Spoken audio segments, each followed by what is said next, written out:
estaba. Me fui con el hacendado, señor, traigo una tratada.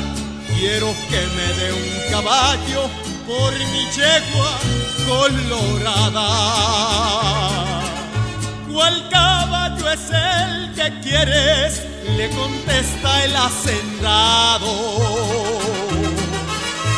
Un potro lobo gateado que ayer pide en el corral, que charros y caporales no lo han podido amansar.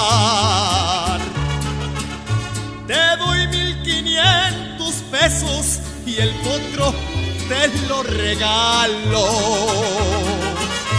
Al cabo yo había pensado meterlo por mano al carro, que a charros y a caporales a todos los ha tumbado.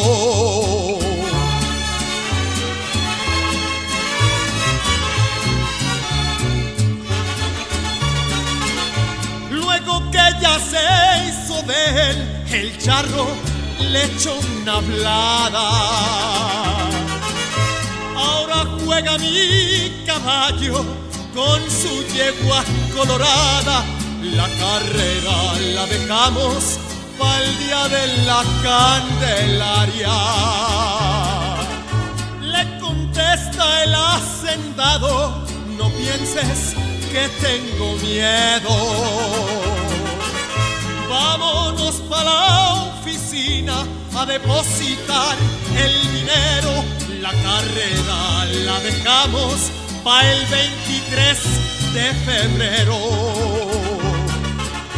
Por fin se llegó la fecha de la carrera afamada.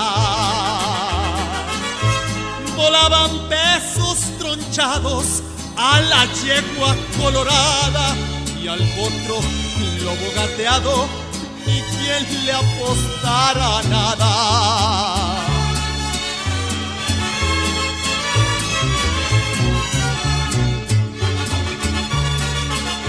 Se arrancan del partidero y el caballo no se veía.